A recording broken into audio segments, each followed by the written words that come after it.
আপনারা দেখছেন FOB news. FOB news মানে আপোষহীন স্বচ্ছতা। উচ্চ মাধ্যমিকে প্রথম বর্ধমানের রূপায়ণ।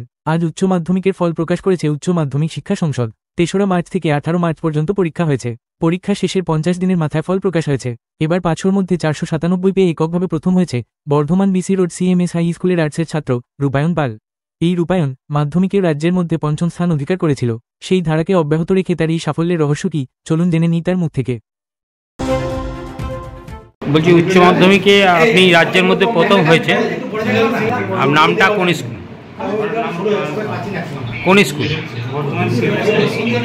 উচ্চ মাধ্যমিক কত নম্বর র্যাঙ্ক তোমার? ফার্স্ট। নাম্বার কত হয়েছে?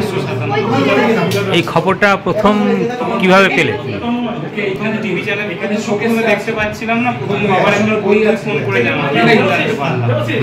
তারপরে তোমার অনুভূতি কি হলো? কাকে তুমি জানালে?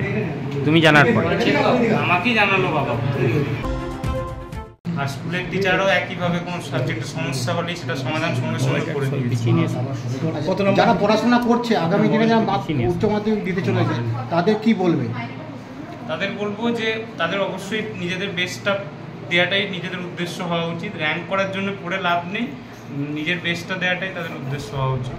বাবা মায়ের কীরকম সাহায্য পেয়েছে? বাবা মা তো বললাম সবসময় পাশে ছিল এবং যে কোনো বিষয়ে সমস্যা হলে নিজেরাও সাহায্য করেছে। আবার নিজেদের যারা চেনা টিচাররা আছে তাদেরকে দিয়েও আমার সমস্ত ডাউটগুলো ক্লিয়ার করিয়ে দিই। কি বলবেন? মাধ্যমিকও ফিফথ হয়েছিল, বিরাট রেজাল্ট।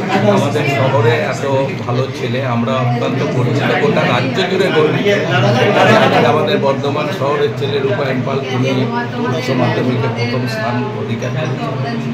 আমরা এসেছি এবং আমাদের থার্ডও বর্ধমানেই হয়েছে, সেও আমাদের ন্যাশনাল সিটিতে আছে, যে আমাদের থার্ড হয়েছে বর্ধমান, মানে আমাদের রাজ্যের মধ্যে সে, এবং একজন 10 হয়েছে। এরা মাধ্যমিকেও অত্যন্ত ভালো রেজাল্ট করেছিল।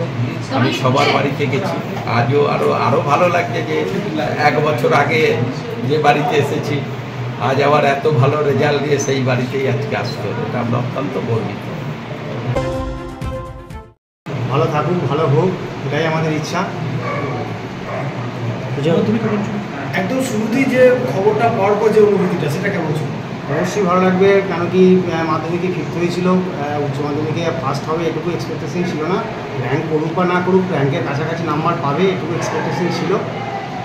তো যাই হোক, সেটা ফার্স্ট হয়েছে, নিশ্চয়ই ভালো লাগছে। কতজন টিচার ছিল? টিচার 5 জন ছিল। 5 জন টিচার ছিল। আপনি কি পড়াশোনা দেখুন, আমরা দুজনেই যেহেতু শিক্ষকতা করে আমরা বাড়িতে থাকতাম না, ও নিজের মতো করে পড়তো, কখন পড়তো না পড়তো আমরা সেভাবে নজর দিতাম না। তবে রাত্রিবেলাটা দেখতাম, মোটামুটি 12:30 1টা 1:30টা পর্যন্ত পড়াশোনার পাশাপাশি ছেলেরা আর কিছু আছে হবে? বাইরে কালচারাল দিক বলতে খেলাধুলা করতে তো ভালোবাসে, কিন্তু খেলাধুলা করার সুযোগ তো পায় না। আর বাইরে বেরোলে ধরুন সেই পরিবেশটা তো পাবে না, আর সব কিছু হয় না। আমি ওকে প্রথম থেকে বলে আসছি, বাবু, যে তোমার দুটো জিনিস দরকার, একটা হচ্ছে ডেডিকেশন দরকার, আর ডাইভারশনটা করলে চলবে না, পড়াশোনার মধ্যে ফোকাস করতে হবে। সেটাও প্রথম থেকে ছিল।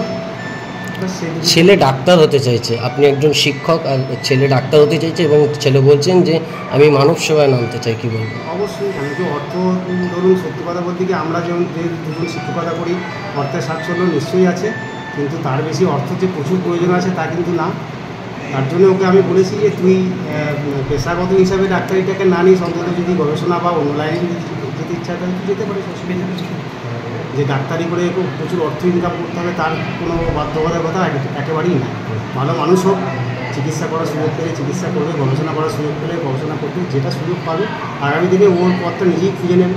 আমরা আমাদের জায়গাটা ওকে তুলে ধরে দিয়ে দিয়েছি, ব্যাস, আমাদের দায়িত্ব শেষ।